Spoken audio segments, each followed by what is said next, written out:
نحمده ونصلي على رسوله الكريم اما بعد فاعوذ بالله من الشيطان الرجيم بسم الله الرحمن الرحيم رب اشرح لي صدري ويسر لي امري واحلل عقدة من لساني يفقهوا قولي. سورۃ الرعد آیت نمبر 21 ہم نے کر لی تھی، لیکن ہم کنیکشن یہیں سے جوڑیں گے انشاءاللہ تعالی. اللہ تعالیٰ نیک لوگوں کی صفات ہمیں گنوا رہا ہے، اور ہم پہلے ہی دعا کر لیتے ہیں اللہ تعالیٰ یہ ساری خوبیاں ہمارے اندر پیدا کر دے. تو ایک خوبی تو ان کی کیا تھی؟ اولو الالباب کی، عقل والوں کی، جن کی کہ عقل بالکل سلیم ہوتی ہے، فطرت کے ساتھ اٹیچ ہوتی ہے، فطرت کو فالو کر رہی ہوتی ہے، اور فطرت جو ہے وہ انسان کی وہ روح کے تابع ہے. اور روح کہاں سے آئی ہے؟ اللہ کی طرف سے آئی ہے. ٹھیک ہے، تو اللہ تعالیٰ نے ہماری فطرت کو سلیم بنایا ہے. حدیث میں آتا ہے کل مولود یولد علی الفطرہ، ہر بچہ فطرت پر پیدا ہوتا ہے، یعنی اس کی فطرت کے اندر اللہ کی پہچان، یعنی کہ توحید، انصاف اور عدل، اس کی پہچان موجود ہے. اور اللہ تعالیٰ نے اس کو تمام وہ خوبیاں دے کر دنیا میں بھیجا کہ جو جنت حاصل کرنے کے لیے ضروری ہیں. بچے کو بھی پتہ ہے کہ بھائی بہت اچھا ہوتا ہے، امی ابو کی محبت اللہ نے ڈال دی ہے دل کے اندر، اس کے سب چیزیں اس کے اندر موجود ہوتی ہیں.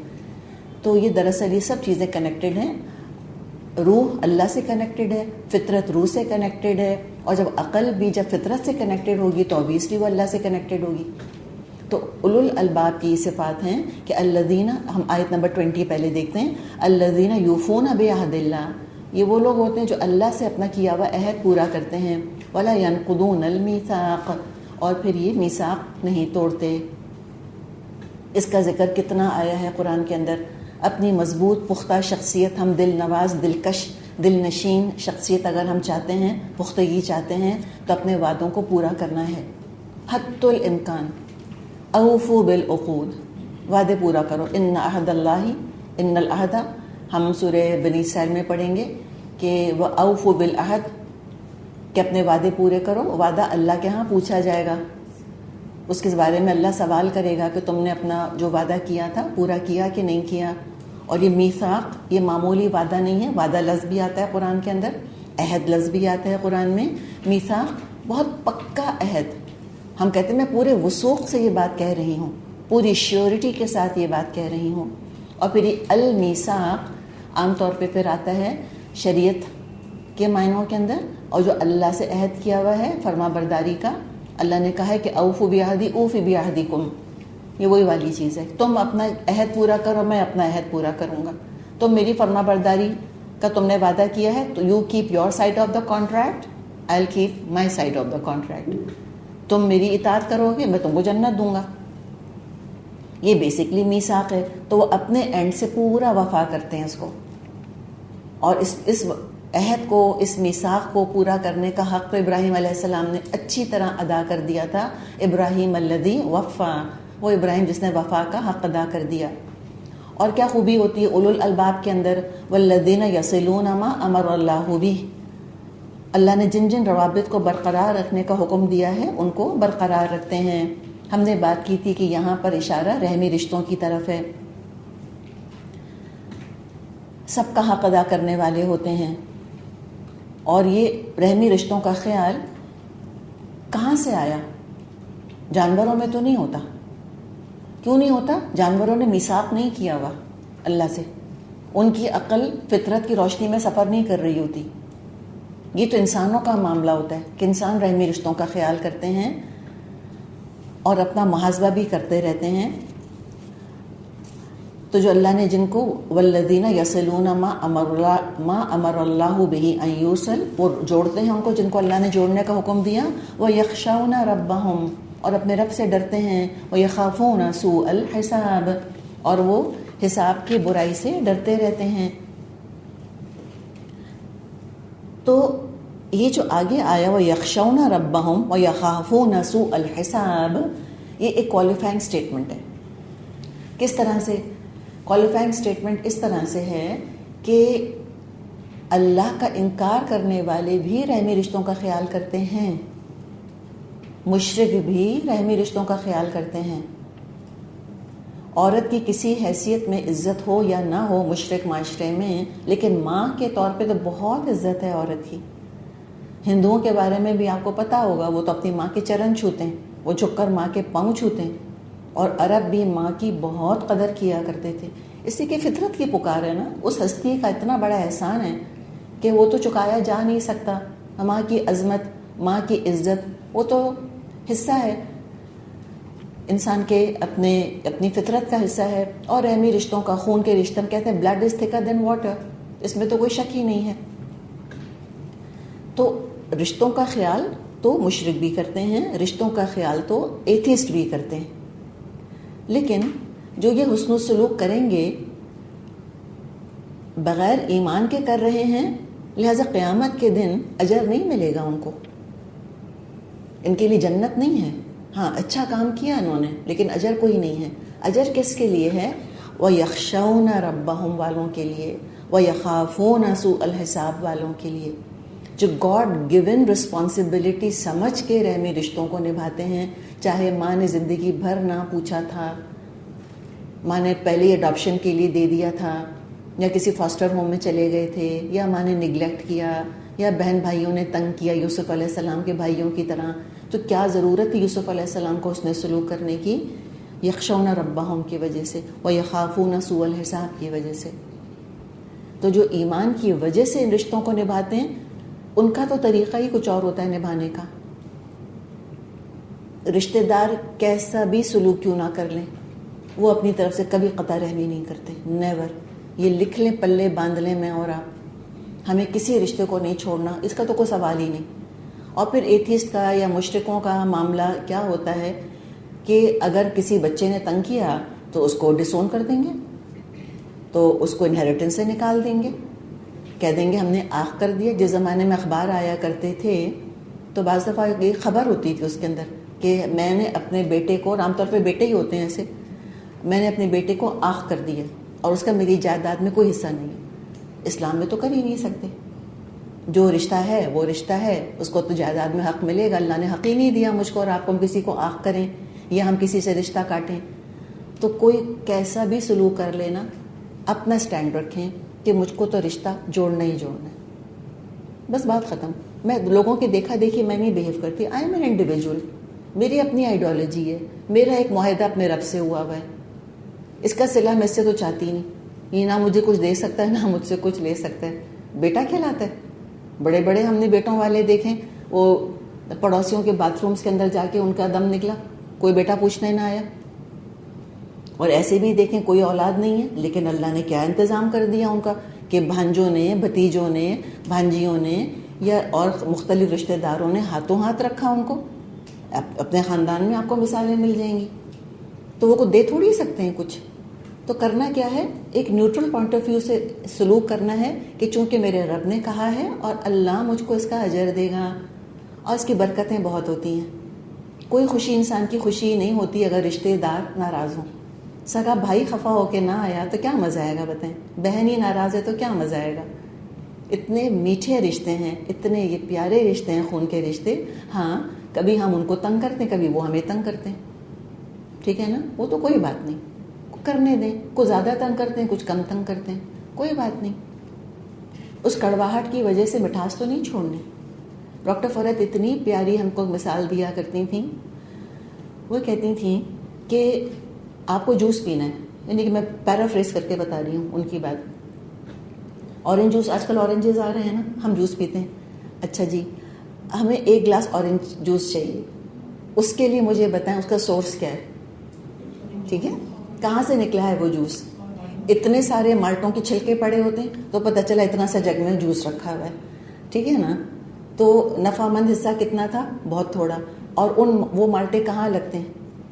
اتنے بڑے درخت کے اوپر. اس پورے درخت کو تولیں، ان سارے مالٹوں کو تولیں، پورا پروسیس دیکھیں، درخت سے وہ سارے مالٹے اترے، اس میں سے جوس نکلا. تو اتنا بڑا درخت اور یہ اتنا سا یہاں پہ جوس. تو نفع مند حصہ تو ہر ایک میں کم ہی ہوتا ہے. اگر خالی ان کے ہم نقصان دہ پہلو پہ نظر رکھیں گے تو ہم فائدہ بھی نہیں اٹھا سکتے کسی سے. اور یہ ان کا رول اتنا فائدہ مند تھا. اللہ تعالیٰ ان کو اجر دے. واقعی اچھا استاد کتنی بڑی نعمت ہوتی ہے. انہوں نے کہا کہ اگر لوگوں کی غلطیوں پہ نظر رکھیں گے، ان کی کمی کمزوری پہ نظر رکھتے رہیں گے، آپ ان سے کبھی نفع نہیں حاصل کر سکیں گے. تو رحمی رشتوں کو جوڑنا چاہیے.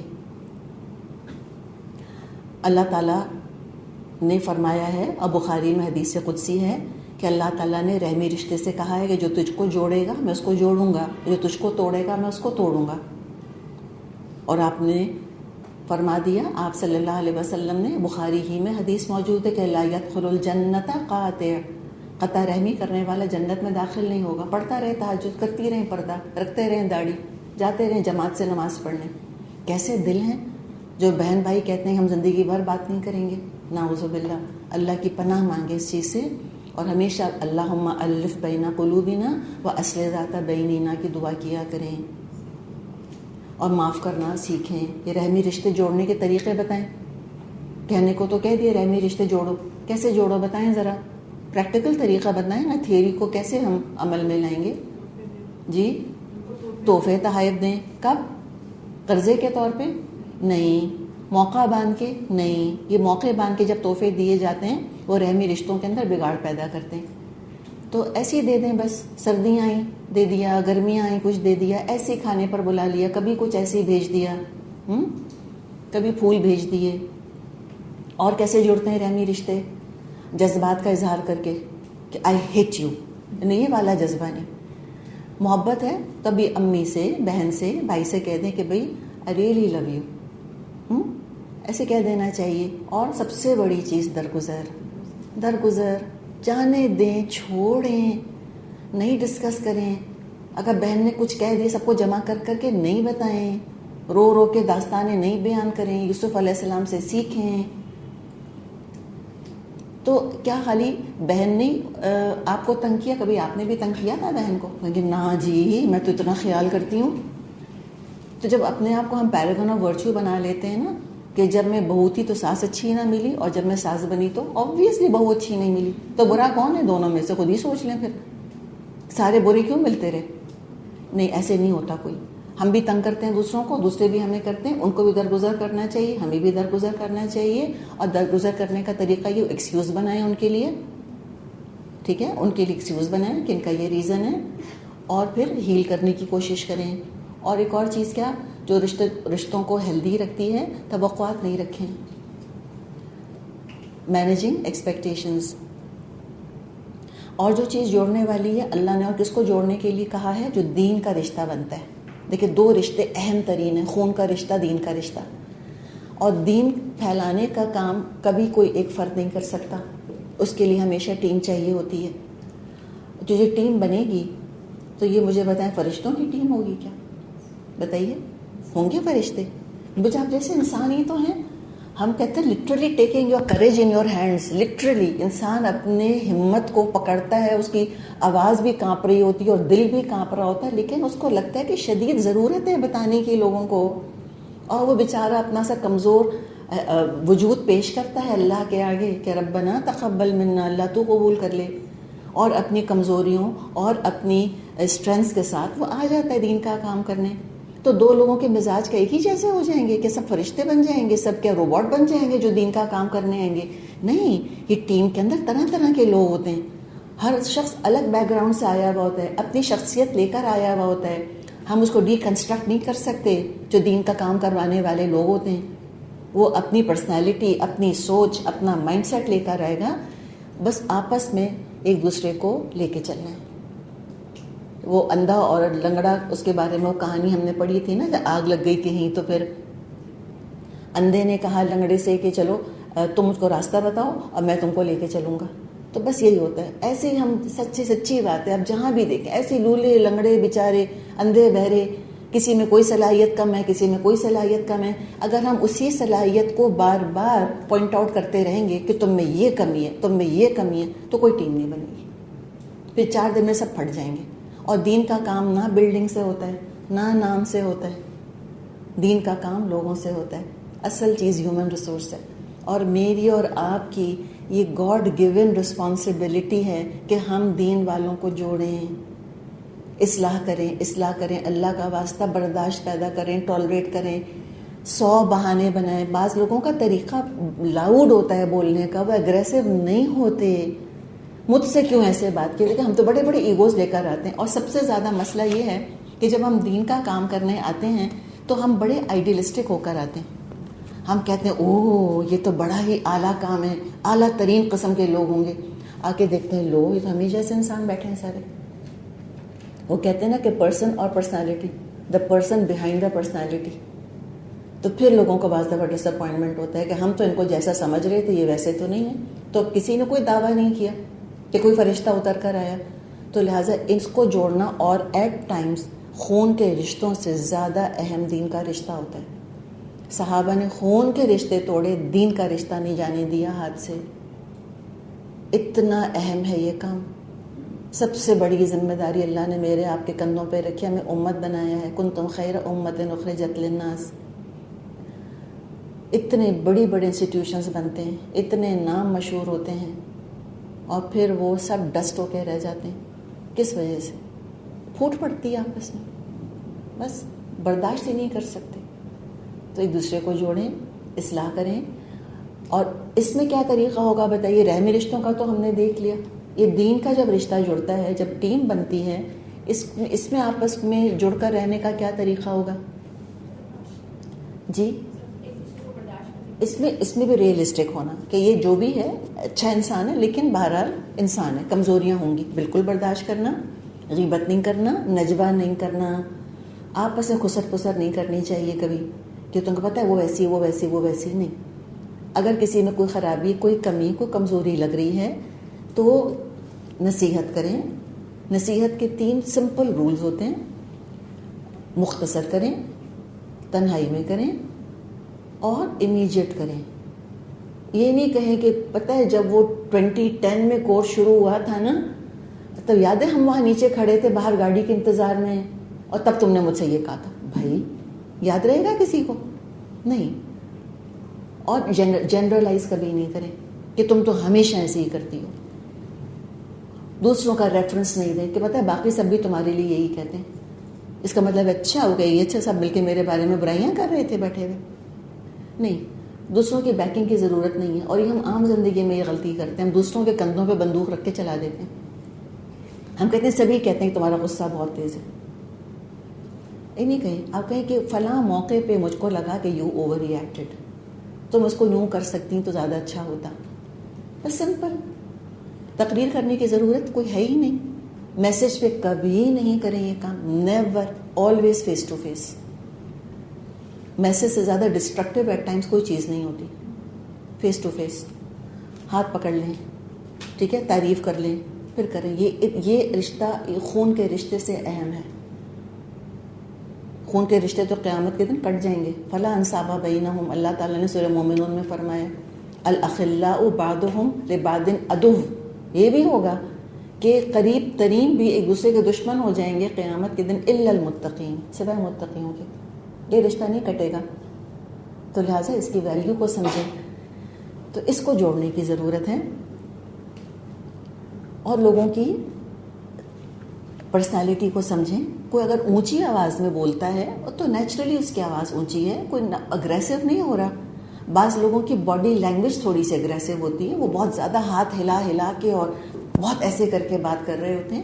یہ ان کا ایک سٹائل ہے. صحابہ بھی ہر طرح کے تھے. آپ صلی اللہ علیہ وسلم نے سب کو کاٹ چھانٹ کے ان کو ایک روبوٹ نہیں بنا دیا.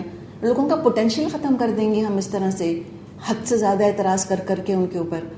تو یہ 2 چیزیں بہت امپورٹنٹ ہے جوڑنے کے لیے. اور کیوں کرتے ہیں؟ اس لیے کہ اللہ کا خوف ہے اور ان کو اللہ کے ہاں جا کے اپنی ذمہ داریوں کا حساب دینا ہے. تو جڑ کر رہنا بڑا ضروری ہے. اور اولو الالباب کون ہوتے ہیں؟ والذین صبروا ابتغاء وجہ ربہم. ان کا حال یہ ہوتا ہے اپنے رب کی رضا کے لیے صبر سے کام لیتے ہیں. دیکھیں, حقوق اللہ ہوں یا حقوق العباد ہوں یا ٹیم بنا کے رہنا ہو, یہ بڑا صبر آزما مرحلہ ہے. اس کے لیے بڑا ول پاور چاہیے ہوتا ہے, بڑا ڈٹرمنیشن چاہیے ہوتا ہے, بڑا کمٹمنٹ چاہیے ہوتا ہے. اس راستے کی مشکلات پر شکایت نہیں کرنی, بدگمان نہیں ہونا کہ ہم تو یہ سمجھ کر آئے تھے یہ تو ایسے نکلے. کیوں؟ اس لیے کہ جس کی خاطر صبر کر رہے ہیں وہی اجر دے گا. والذین صبروا ابتغاء وجہ ربہم، میرا رب اجر دے گا. واقاموا الصلاۃ، اور وہ نماز قائم کرتے ہیں. صحیح اگر لیٹر اینڈ اسپرٹ نماز اگر ہے ہماری زندگیوں کے اندر، یہ انف ہے ہمارا تزکیہ کرنے کے لیے، ہمیں کچھ اور نہیں چاہیے. اگر نماز کا حق اگر ہم نماز کو دے دیتے ہیں تو نماز کے ساتھ ان کا ذہن، ان کی زندگیاں بندھی ہوتی ہیں. وَأَنفَقُوا مِمَّا رَزَقْنَاهُمْ سِرًّا وَعَلَانِيَةً، اور وہ خرچ کرتے ہیں اس میں سے جو ہم نے ان کو دیا، چھپا کے بھی کرتے ہیں اور کھلم کھلا بھی کرتے ہیں. یعنی زکوٰۃ کے بارے میں علماء کہتے ہیں اعلانیہ دینی چاہیے تاکہ دوسروں کو بھی احساس ہو کہ زکوٰۃ کا وقت آ گیا، اور اپنی نیت کی حفاظت کرنے والے، اپنی نیت کی حفاظت کرنے کے لیے اور لینے والے کی عزت نفس کی حفاظت کرنے کے لیے بعض دفعہ خاموشی سے صدقہ خیرات بھی دینا چاہیے. اور قیامت کے دن اللہ کے عرش کے سائے میں جو لوگ ہوں گے ان میں سے ایک کیٹیگری ان لوگوں کی ہوگی جو دائیں ہاتھ سے صدقہ کریں تو بائیں کو خبر نہ ہو. تو چھپا کے بھی صدقہ کبھی کرنا چاہیے، کبھی دکھا کے بھی کرنا چاہیے، جیسا موقع ہو. وَيَدْرَؤُونَ بِالْحَسَنَةِ السَّيِّئَةَ، اور وہ برائی کو بھلائی سے دفع کرتے ہیں. کیا مطلب برائی کو بھلائی سے دفع کرتے ہیں؟ ابھی ہم نے اتنی لمبی تقریر کری کہ دشمنی اور ذاتی حق تلفی کے جواب میں بدلہ نہیں لیتے، احسان کرتے ہیں. اللہ تعالی ہمیں یوسف علیہ السلام والی سیرت عطا فرما دے. صورت تو نہیں ملی، پتہ ہی ہے وہ تو نظر ہی آ رہا آئینے کے اندر، لیکن سیرت پہ تو کام کر سکتے ہیں نا، محنت کر سکتے ہیں. اور کبھی اپنی تعمیر سیرت سے کبھی مایوس نہ ہوں. 16 سال کے ہیں یا 60 سال کے کہ 80 سال کے، یا قبر میں پاؤں لٹکائے بیٹھے ہیں، نو پرابلم. اللہ سے توبہ کریں، اللہ سے مدد مانگیں، اپنی اصلاح کا کام شروع کریں. ہم ٹھیک ہو جائیں گے نا، ہمیں لگے گا دنیا ٹھیک ہو گئی. واقعی بعض دفعہ جس پرسپیکٹو سے، جس آئینے میں ہم دنیا کو دیکھ رہے ہوتے ہیں نا، وہ آئینہ ہی گندا ہوتا ہے. ایک دفعہ آئینہ صاف کر لیں، لگتا ہے دنیا چمک گئی جیسے. اینک پہنتے ہیں نا آپ میں سے کچھ لوگ، بعض دفعہ لگتا ہے کیا ہو رہا ہے، یہ کیا ہو رہا ہے، اور پتہ ہے اینک گندی ہے، اس کو چمکائے ہر چیز چمکنے لگتی ہے. تو بعض دفعہ ہمارا نقطۂ نظر جو ہے نا وہ تھوڑا سا بلری ہو جاتا ہے، خراب ہو جاتا ہے. تو احسان کا معاملہ کرتے رہیں.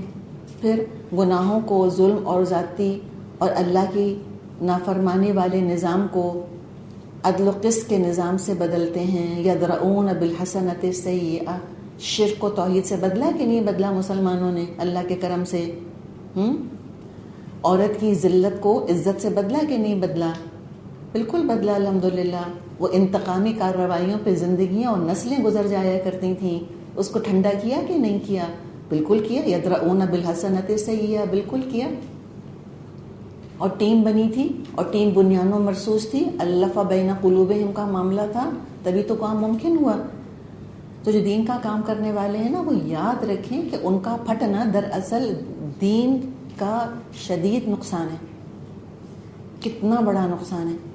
اور پھر آپ یہ دیکھیں جن لوگوں کو رحمی رشتے جوڑنے کی عادت ہوتی ہے نا، وہ دین کے رشتے بھی جوڑ کے رکھتے ہیں. ان میں ٹالرنس ڈیولپ ہو گئی ہوتی ہے نا، انگرین ہو گئی ہوتی ہے ٹالرنس ان کے اندر.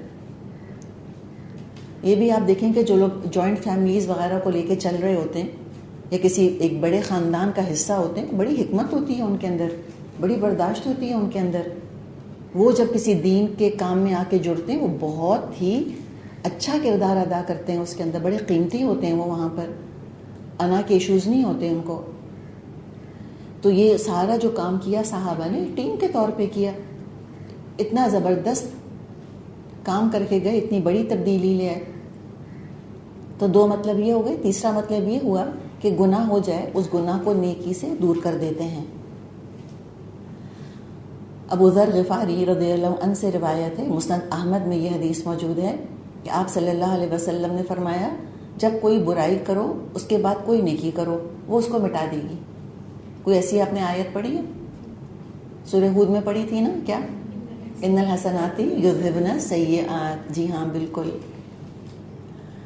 اور یہ بھی ہمیں حدیث ملتی ہے کہ آپ صلی اللہ علیہ وسلم نے فرمایا، اذا عملت سیئۃ، اگر تو نے کوئی برائی کی ہے، فعمل بجنبها حسنۃ، اس کے ساتھ ایک اچھا کام کر لے. ٹھیک ہے؟ کس طرح؟ السر بالسر والعلانیۃ بالعلانیۃ. اگر چھپ کر برا کام کیا تو چھپ کر نیکی کر لو، اگر اعلانیہ برا کام کیا تو اعلانیہ پھر تم نیکی کرو. مجلس میں غیبت کی ہے تو مجلس میں تعریف کرے. اگر حق تلفی مجلس میں کی ہے، سب کے سامنے کی ہے، سب کے سامنے معافی مانگے پھر اعلانیہ. ٹھیک ہے؟ اگر یہ طریقہ رکھیں گے تو دیکھیں یہی ہماری اصلاح کے لیے انشاءاللہ کافی ہوگی. تو آپ نے فرمایا جب کوئی برائی کرو اس کے ساتھ نیکی کرو، وہ اس کو مٹا دے گی. پوشیدہ برائی کو پوشیدہ نیکی کے ساتھ، اعلانیہ برائی کو اعلانیہ نیکی کے ساتھ. فرمایا جن میں یہ خوبیاں ہوں گی، اللہ مجھ میں آپ میں پیدا کرے، تو کیا ہوگا ان کا انجام؟ اولئک لہم عقبی الدار، آخرت کا گھر انہی لوگوں کے لیے ہے، یہ جنت کے مستحق ہوں گے، انہی کے لیے بہترین انجام ہے. اچھا ہم یہ بھی اچھی طرح جانتے ہیں کہ جنت کے تو بہت سارے درجات ہیں، سارے لوگ ایک درجے کے جنتی تو نہیں ہوں گے. کچھ بس تھریش ہولڈ پر پاس ہونے والے ہوں گے، ایک زمانے میں 33% جیسے ہوتا تھا، اور کچھ پوزیشن ہولڈرز ہوں گے. تو آگے اسی کے بارے میں فرمایا جنات عدن یدخلونها ومن صلح من آبائهم وأزواجهم وذرياتهم والملائکۃ یدخلون علیہم من کل باب. یعنی ایسے باغ جو ان کے ابدی قیام گاہیں ہوں گی، وہ خود بھی ان میں داخل ہوں گے، اور ان کے آباء و اجداد اور ان کی بیویوں اور ان کی اولاد میں سے جو صالح ہیں وہ بھی ان کے ساتھ وہاں جائیں گے. ملائکہ ہر طرف سے ان کے استقبال کے لیے آئیں گے. اللہم ربنا جعلنا منہم. تو کیا بات یہاں فرمائی؟ یدخلونہا، جنت میں داخل ہوں گے، اور جو ان کے آباء ہوں گے اور جو ان کے ازواج ہوں گے، جو ان کی اولاد ہوگی وہ بھی. کیسے؟ اگر ابراہیم علیہ السلام اللہ کے خلیل تھے تو ان کے ابو آٹومیٹکلی جنت میں چلے جائیں گے حالانکہ مشرک تھے؟ نو. کیا ہوگا؟ وہ تو جہنم میں جائیں گے. تو یہ جو بات یہاں کہی جا رہی ہے وہ بات یہ ہے کہ رشتہ دار جو تھے، ایک خاندان، اس نے ایک بیسک تھریش ہولڈ قبول کر لی، ایک بیسک تھریش ہولڈ عبور کر لی، یعنی جہنم سے اپنے آپ کو بچا لیا. اور جنت کے مختلف درجات میں ہیں. جیسے جہازوں میں ہم بیٹھتے ہیں یا ٹرین میں ہم بیٹھتے ہیں، ایک کنڈیشن کمپارٹمنٹ ہوتا ہے، وہ پتہ نہیں سی والا ہوتا ہے نا، 3rd کلاس کمپارٹمنٹ ہوتا ہے. جہازوں کے اندر بھی اکانومی ہوتی ہے، پھر آگے بزنس اور پھر آگے فرسٹ، اور کیا اس کے اپنے معاملات ہوتے ہیں. لیکن امپورٹنٹ چیز کیا ہے کہ کم از کم جنت کے مستحق بن گئے تھے. وہ جہاز کی مثال لیں. بعض دفعہ یہ بھی ہوتا ہے کہ کوئی اکانومی کا بیٹھا ہوا اپ گریڈ ہو جاتا ہے اور وہ کہتے ہیں چلیں وہ آپ بزنس کلاس میں چلے جائیں، ٹھیک ہے. لیکن اس کے لیے ضروری کیا ہے کہ ایک ہی جہاز کے اندر ہوں، کسی اور جہاز سے نکال کے تو نہیں بٹھائیں گے نا اس کو اس کے اندر. تو ہے کہ ایک ہی منزل کے مسافر تھے، اور کم از کم کچھ نہ کچھ کر کے محنت کری، کوشش کری، جنت تک پہنچ گئے. اس کے بعد پھر کیا ہوگا کہ اگر اولاد یا والدین یا کوئی اسپاؤس، کوئی زوج، میاں یا بیوی، وہ اعلیٰ درجے کی جنت میں ہوگا اور اس کا رشتہ دار کمتر درجے کی جنت میں ہوگا، تو اللہ کمتر درجے والی جنتی کو اپ گریڈ کر دے گا، اوپر لے جائے گا. ایوریج نہیں ہوگا اس کا معاملہ. اور دنیا میں ہم دیکھتے ہیں کہ لیونگ سٹینڈرڈ کو بلند کرنے کی کوششیں کرتا ہے تو کتنا سپورٹ کرتے ہیں کہ ہاں ہاں جاؤ، یہ کام کرو، وہ کام کرو. کہتے ہیں نا لوگ کمانے کے لیے مڈل ایسٹ چلے جاتے ہیں، لوگ کمانے کے لیے کسی اور ملک چلے جاتے ہیں، اور جب وہ جا رہے ہوتے ہیں تو پھر کیا ہوتا ہے، بیوی کیا کہتی ہے کہ ہاں جائیں، آپ فکر نہیں کریں. رشتہ دار بھی آ جاتے ہیں سارے کہ تم فکر نہیں کرو، ہم بچوں کو پک اینڈ ڈراپ کر لیں گے، تم جاؤ، تم کماؤ. بیوی کہتی ہے آئی ٹیک کیئر آف ایوری تھنگ. اتنا سپورٹ کرتے ہیں، ہوتا ہے نا. لیکن معاملہ کیا ہوتا ہے کہ دین کے لیے اگر 3 گھنٹے کو بھی نکلنا ہو تو کہیں گے کہ گھر کا کیا ہوگا پیچھے سے. نگلیکٹ، ایک نگلیکٹ کی آوازیں چال کے، بچے نگلیکٹ ہو رہے ہیں، گھر نگلیکٹ ہو رہا ہے، کچن نگلیکٹ ہو رہا ہے. لگتا ہے کہ ساری نعوذ باللہ آفتیں، چوریاں، مصیبتیں، ڈاکے اسی 3-4 گھنٹے میں پڑ جائیں گے سارے. اور جب شادی میں رات کو 10 بجے ماشاءاللہ زیور سے لدے پھندے جا رہے ہوں گے اور 1 بجے واپس آ رہے ہوں گے، تب تو کچھ بھی نہ ڈاکہ پڑے گا نہ چوری. یہ بڑے مزے کی بات ہے.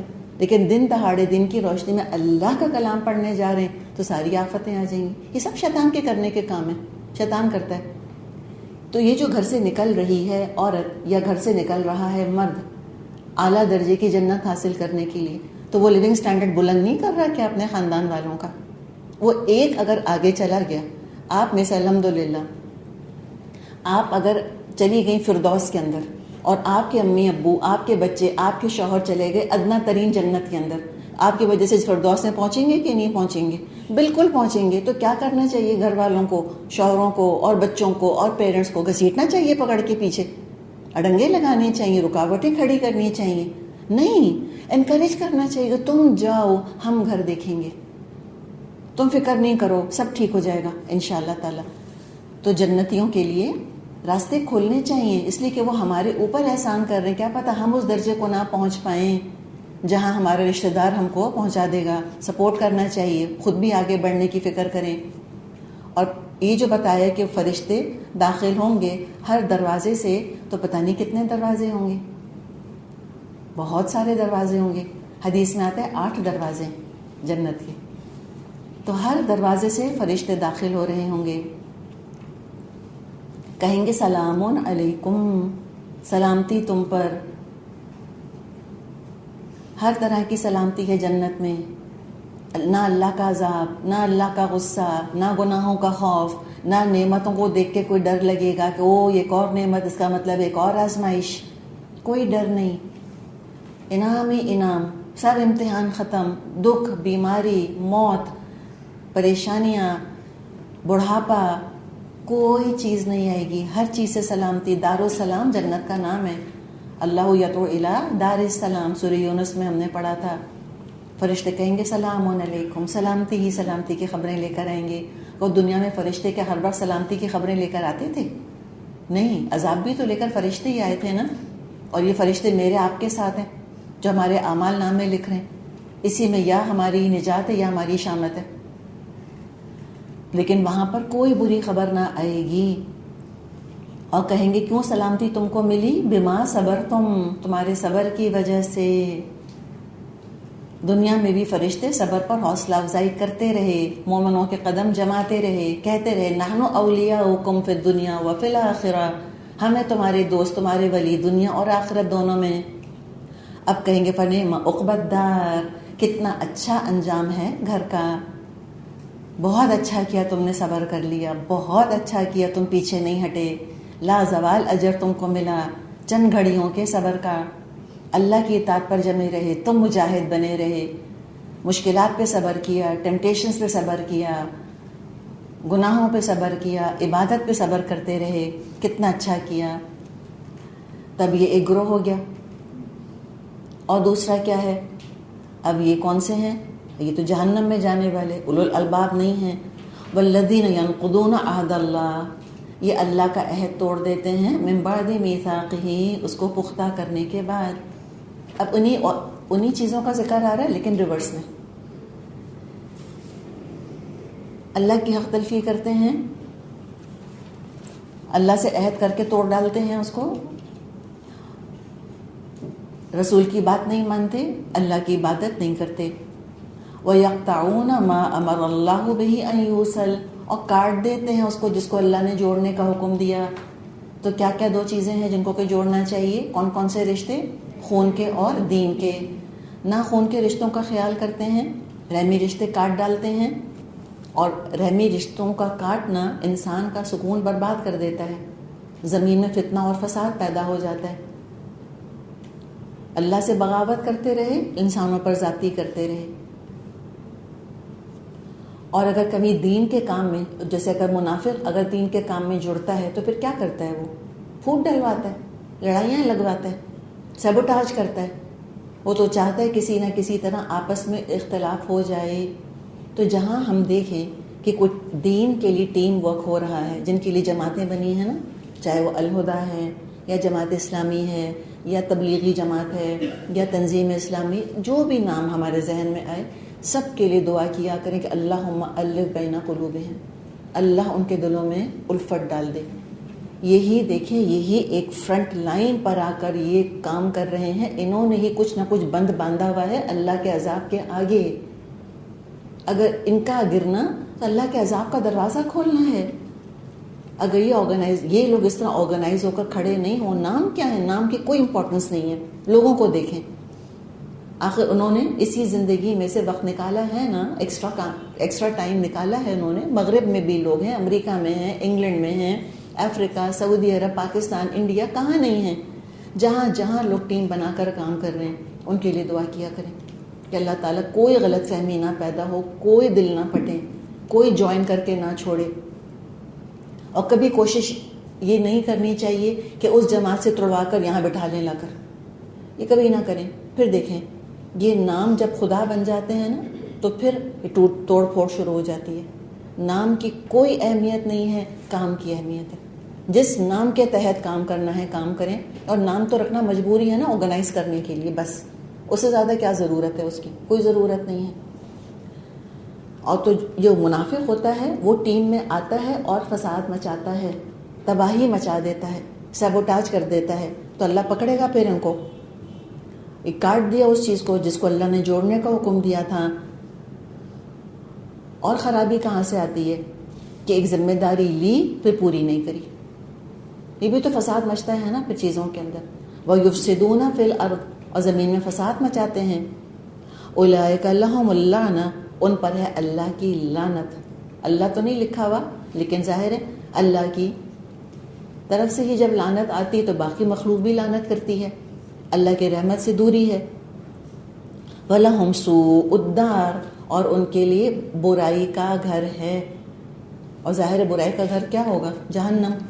اور کیا ہوگا؟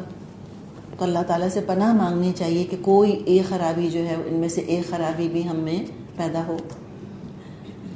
اللہ یبسط الرزق لمن یشاء ویقدر، اللہ جس کو چاہتا ہے رزق کی فراخی بخشتا ہے اور جس کو چاہتا ہے نپاتلا رزق دے دیتا ہے.